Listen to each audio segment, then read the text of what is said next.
Саламатсыңарбы, урматтуу ата эне. Менин атым Чыңгыз, 15 жылдан бери массажист болуп иштейм, детский. Бүгүн үй шартында кантип массаж жасаш керекти көрсөтөм.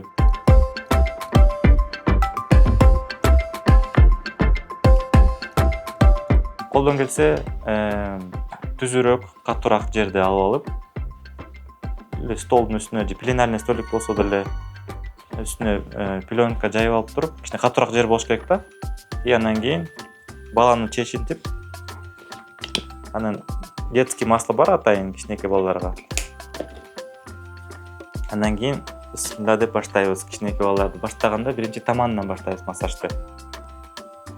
Таманынан баштайбыз.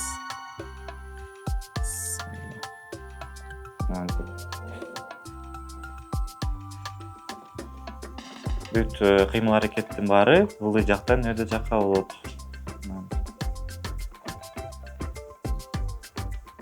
Таманын укалап алып, анан кийин өтө жакка өтөбүз. Бул массаж профилактика түрүндө үйдөн кылсаңар болот да. Лечебный массаж эмес, бул профилактический үйдөн өзүңөргө ата энеңерге, кичинекей бала жасаганга.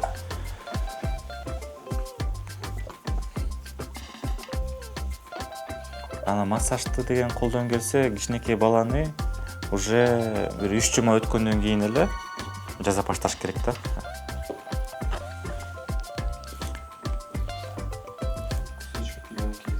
Бутуну укалап аласыңар.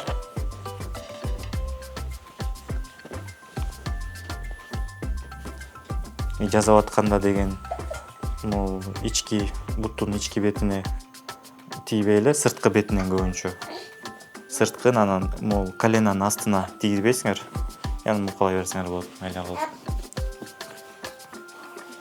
Анткени кичинекей балдарда тонус болот да.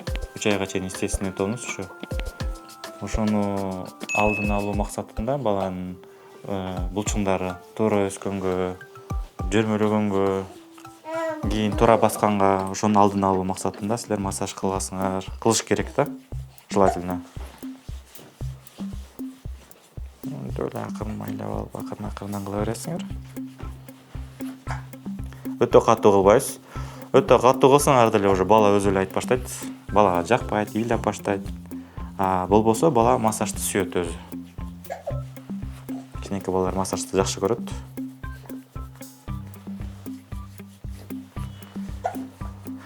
Бирок негизи массажды алардан мурун өзүңөрдүн педиатрыңарга барып, педиатрга айтып берет да, массажга качан барыш керек. Профессиональный массажга деген негизи барып коюш керек да. Болбосо негизи мындай профилактикалык түрдө үйдөн жаза берсе болот. Вот лечебный массажды, если баланын бир жери ооруп, дисплазия, дистония диагноздар болсо, анда уже профессиональный массаж жасаш керек. Бул массаж чисто профилактика да, үйдөн жасаганга. Ооба. Майлап аласыңар, экинчи бутунду ошондой эле акырындап бисмилла деп майлап алып туруп, таманынан баштайбыз. Таманды акырын укалайбыз. Анткени бала төрөлгөндө эле уже таманы түз болот да, буларда свод болбойт да. Ошонун май таманды да алдын алып максатында ушу таман көңүл буруп коюш керек да, таманына да. Кээ бирлер пальчиктер монтип жумайт этип алат, ошону акырындан мындай монтип укалай берсеңер, акырын өзү кой берет да. Ачып баштайт бутунчу. Таманы укалап аласыңар. Анан өйдө жагына акырын кеттик. Тизесин ачып койсоңор болот.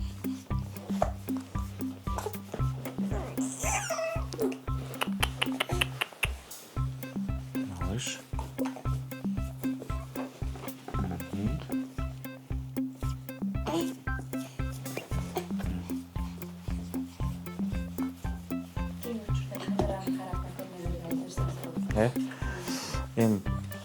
Бул жасап атканда, үйдөн жасап атканда бала мындай бош мындай кылыш керек да, кандай десем, курсагы 1 саат мурун эмизип коюш керек да, массаж кылаардан мурунчу. Бала кыйналбагандай, курсак ачпагандай болсун да. Ошондо жакшы жат берет. Колдон келсе, ошо бөлмөгө күн тийип турса жакшы болот да. Баланы чечинтип алып массаж кыласыңар. Анан колдорун жасап атканда, көбүнчө балдар тонус болуп атканда мынтип колдорун ачпайт манжаларынчы. Акырын майлап алып эле мынтип эле акырын массаж кыла берсеңер ачат. Ар бир пальчигин берден мынтип. Кийин баланын дагы сүйлөөсү эрте болот да, тил чыкканда. Потому что бул мелкий моторика менен байланыштуу болот да. Акырын мынтип. Мындай кылып койсоңуз болот.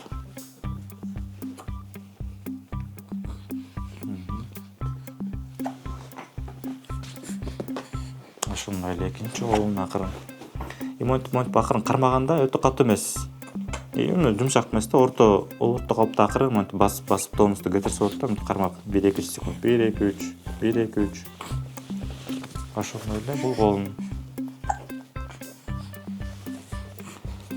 Анан бала ыйлап атканда, колик болуп ыйлап атканда, баланы желательно ушундай катуураак жерге ичине жаткызып койсоңар да, на живот.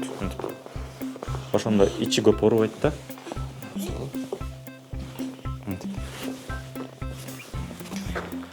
Баланы ичине жаткызганда үйдөн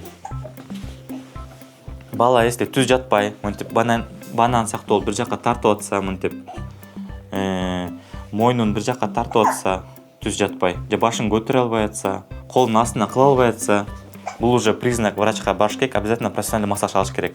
Үйдөн мындай профилактический массаж болбойт да. И могу линиялары дагы желательно түз болуш керек да. Монда линияларын көргөндө эле көрүнүп атат линиялары, көрүнсүзбү, эки башка. Бул бутунда башка, бул бутунда. Негизи ошондой симметричный болуш керек да, линияларычы тең болуш керек буттарында линиялары. Ушуларды көрсөткөндөн кийин уже сөзсүз түрдө врачка барыш керек. Педиатр уже потом өзү жиберет да, ортопедке, хирургтарга. Анан ошол жактан уже профессиональный лечение башталат. Ымыркайларга мааниси абдан эле чоң да. Анткени балага сөзсүз түрдө 1 жашка чейин 3, 6, 9 айларында профилактика катарында массаж алыш керек. Сөзсүз түрдөчү. Анткени 3 айга чейин бала тонус болот деп атпайбы? Ошо тонусту кетириш үчүн, бала ары бери оодарыш үчүн уже 3 айда алат да. 6 айда бала уже жөрмөлөш үчүн, жөрмөлөгөнгө аябай эле жардам берет да массажчы. 9 айында уже баланы басканга даярдап массаж кылабыз. Илгерки адамдар, негизи биз массаж жок эле чоңойгонбуз, жашынакай эле болчу деп айтып атпайбы? Алардын айткан эмеси бар, бир чындыгы бар. Анткени илгери деген ата-энелер күчтүү болчу да, көп кыймылдачу да, кыймыл-аракет көп болчу, көп базырчы. Төрөгөндө дагы алар азыркылардай болуп жатып алып төрөчү эмес да, туруп төрөчү. Ошол дагы влиять этет, потому что жатып алып төрөп атпайбы? Анткени энелер, азыркы апалар слабый да. Мынтип сыгып алат, ошо сыкканда дагы, мынтип түрткөндө дагы тартып алышат баланы. Ошондо көп нерсеси жылышып кетет да. Анан ошолорду ордо коюш үчүн кичинекей балага сөзсүз түрдө 3 айга жетпей деле массаж алыш керек да. Үйдөн жасап атканда противопоказаниялар температура болуп атканда болбойт балага. Биринчиден, экинчиден баланын денесинде сыйп болуп калат, диатез болуп калат, атопический дерматит болуп калат. Ошондо үйдөн жасаганга болбойт. Аны только по назначению врача и атайын мастерди жазып берет, ошо менен жасаш керек да. Ошондой учурларда болбойт. Калган учурларда жаза берсе болот. Мына баланы ичине жаткыздыңар. Анан ичине жаткызганда кандай жасайбыз? Дагы эле майлап алабыз. Бираз майлап алабыз. Анан кийин мынакей жамбашын мынтип туруп, круговой движение кылып массаж кылабыз маякта. Бошотупчу, мынтип акырындан. Бир 4-5 жолу мынтип айлантабыз. Могул бармактын желательно кайра ошо мындай сезиш керек да, мышцанычы өтө катуу эмес, өтө жумшак эмес мынтип. И андан кийин акырын мындай ошондой эле айлантуу жол менен мынтип алакан пальчиктер менен мынтип өйдөгө бүт кыймыл аракеттин баары ылдыйдан өйдөгө болот да, мынтип массаж кыласыңар аркасын. Мынакей. Далдары да жабышып калат да булардынчы. Мынтип укалайсыңар аркасын. Үйдөн бул профилактика катары бир 10 мүнөт жасап койсоңор болот, күнүгөчү 10 мүнөт. А лечебный бул уже минимально 20 мүнөт жасалат да. А үйдөн акырын мынтип жасап койсоңор 10 мүнөт эле жакшы массаж. Сөзсүз түрдө бала менен апанын контакт болот да, мындай сөз жасап туруш керек да. Связь да жакшы болот. А могу эмесин далын чыгарыш үчүн, далын эси жабышып калсачы, бала далы жабышып калса мынтип монтип жатпайт. Монте берет да колунчу, мынтип артка кыла берет. Мынтип жата албайт да, мындай кыла берет. Колдорунчу артка кыла берет. Ошондо значит далы жабышып калган да. Аны далы чыгарыш үчүн акырын мынтип укалап туруп эле, укалайсыңар.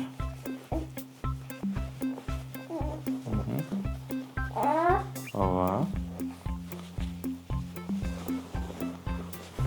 Укалап туруп акырын колунан мындай кармап туруп эле эки жагынан. Мынтип кармайсыңар. Анан акырын мынтип көтөрүп коесуңар. Мынтип бисмилла. Хоп. Көп кыйнабай, ыйлабагандай болуш керек да көтөргөндө. Анан мынтип укалап аласыңар.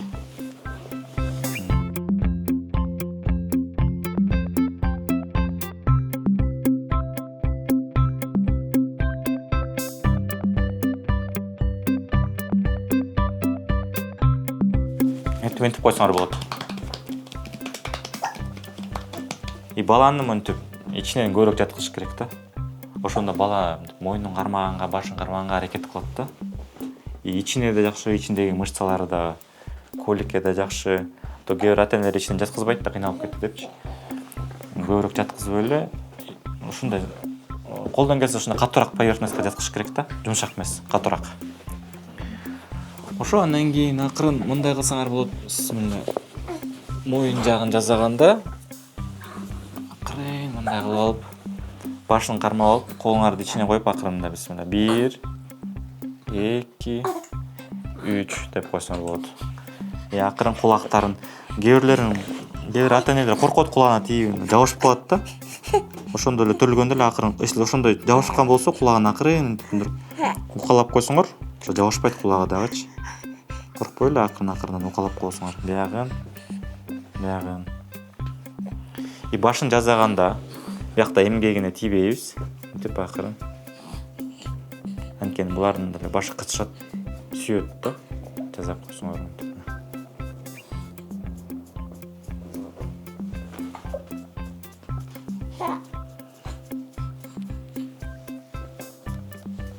Молодец. Бисмилла, акырын колуна мынтип көтөрөбүз. Хоп. Көрдүңөрбү? Тонус кармап атат да. Акырын кармап турсаңар, кое берип баштайт колучу. Кое берип, далдары ачылып, мынакей. Ичине барып кетти. Молодец. Күнүгө акырын кыла берсеңер, колун уже өзү эле полностью көтөрүп калат. Анан кийин ошо далына дагы ушул упражнение жакшы да. Мынтип. Өзүн кучактап койсоң, мынтип 1, 2, 1. Күчкө салбайсыз да. 1, 2, 1, 2. Просто азыр колунда тонус болуп атпайбы? Тонус кое бергенден кийин бала бир 3-4 күндөр уже өзү эле эметип калат. Бул биринчи күн тонустар бар да, ошон үчүн кое бербей атат да. И бутуна келсек. Бутун акырын кандай упражнение кылабыз? Акырын 1, 2, 3, 4, 5. Либо мындай кармап туруп акырын 1, 2, 3, 4, 5. И бир бул бутун. 1, 2, 3, 4, 5. Ушинтип айлантканда эч кандай мындай хруст болбош керек. И бала жөнө эле мындай спокойно бутун бериш керек да. Бербей атса, значит тонус. Анан бутун мындай экөн мынтип туруп, жабыштырып туруп, ылдый басып көрөсүз акырынчы. Тонус болуп атат да, кое бербей атат. Либо дисплазия болуп калышы мүмкүн. Аны уже рентген кылыш керек да. Ошондо билинет. мынтип акырын эле басасыңар, өтө катуу баспайсыңар да. Мынакей уже кое бератат көрөсүң. Мунуку деген дисплей жок, просто тонус да. Тонус. Бир жагында көбүрөөк тонус, биягында бутун кое бератат до конца, биягы кармап атат. Значит, ушакка көңүл буруш керек. Ушакыначы каалап атканда. Ошо күнүнө бир 10-15 мүнөт ушуну жасап койсоңор, балага абдан эле жакшы. Бул бала деген мындай эмеде экен да, көчөттөй элечи, даракты тиккенден кийин, отурускандан кийин карап, бутактап турсаң, түз кетет да. Ошондой эле кичинекей бала деле ошондой экен да. Убагында ушу кичинекей кезинде карап, укалап койсоңор, мындай карап убактысын кетирбейчи, ошондой эме жакшы өсөт экен да бала. И баланын кийин калыптанышына, басканы туура, анан бою дагы мындай жакшы өсөт да баланычы. Ошо? Ушу менен аяктайбыз, баланын уже курсагы да ачып баштады окшойт. Ошо. Урматтуу ата-энелер, сөзсүз түрдө эме педиатрга баргандан кийин ал назначение кылат да, массаж алгыла депчи. Мындай колдон келсе массаж алып коюш керек да, 1 жашка чейин, жанагы 3 жолу болсо дагы 10 күндөн көп деле эмес, 3 айында, 6 айында, 9 айында массаж алып койсоңор жакшы болот балага. Эмне үчүн дегенде, анткени силер көп нерсени алдын алып атпайсыңарбы, оорулардычы. Негизи 3 айында, чтобы бала оодарылыш үчүн жардам беребиз да, 3 айындачы. 6 айында бала жөрмөлөгөнгө даярдаш үчүн, 9 айында уже бала басканга, туура басканга даярдаш үчүн. Эмеле булчуңдарынчы. Андан кийин ата-энелер айтып кетчү нерсе, 1 жашка чейин алып келесиңер, жакшы балаларды карап, анан 1 жаштан кийин бала басып кеткенден кийин, бала басты деп эле карабай коесуңар да. Бала баскандан кийин кандай басып атат, туура басып атабы, буту вальгуспу, варуспу, ошого да көңүл буруп коюш керек да. Бул деген фундамент да. Кийин бала ошондон эмеси жанагы туура позвоночниктери туура формироваться этиш керек да. Фундамент кыйшайса, значит, өйдө жагы да кыйшайып кетет. Бала баскандан кийин дагы корректировать этип туруш керек да. Жарым жыл сайын. Туура эмес басып атат дегенде ал кандай, мисалы, примерно көрсөтсөңүз? Мына бала туура эмес басып атканда, кээ бир балдар бутун мынтип басып баштайт, ичине кайрып бир бутунчу.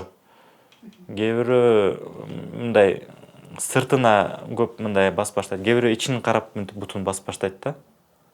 Басып атканда эле көрүнөт бала басып атканда кандай басып атканычы. Эгер ушундайды байкап калсаңар, сөзсүз ортопедке баргыла. Анан ортопед силерди массажга жиберет, өзүнүн жанагындай бут кийимдерди назначение кылат, и ошо менен дальше лечение болуп кете берет. Эгер убагында ошону бутта басып атканда туура карап корректировать этпесеңер, кийин сколиоз болуп, лордоз, кифоз ооруларын пайда болот. Анан ошонун баары көзүнө, кулагына, ушул баш оорусуна, көп нерсени алдын алса болот да. Ушуларды болбогондой, ошон үчүн балдарды корректировать этип туруш керек. Баланы мен ошо негизи ошо даракка аябай салыштырам да. Ошо көчөттө отургузуп, даракта отургузгандан кийин, ошо дарактын бутактарын кыйып карап турсаң, бала дарак мындай кооз, анан түз өсөт эмеспи? Ошо кичинекей бала деле ошондой экен да. Кичинекей баланы убактысында массаж алып карап турсаң, баланын кийин басканы, жүрүп турганы мындай жеңил түз болот да, жакшы өсөт да балачы. Анткени убагында тонустарын кетирип, убагында жанагы линияларын түздөп, кыйшайып калган моюндарын түздөп койсоң, бала кийин кыйналбайт да. Баланын азыр көбүнчө ата-энелер кээ бирде ошо момент пропускают, чоңойгондо жанагындай сколиоз болуп атат, майтамын болуп атат, буту ооруп атат деп көп жаловаться келет да. Ошолорду алдын алып калса болот да убактысындачы, 1 жашка чейин. 1 жаштан кийин ошо проблемалар кичине кыйыныраак чечилет да. Потому что уже бала басып калат, көп нерсеси катып калат. Анан убакыт дагы көп талап кылат да алчы. 1 жашка чейин ошол нерселерди чечип можно решить эту проблему дегендей.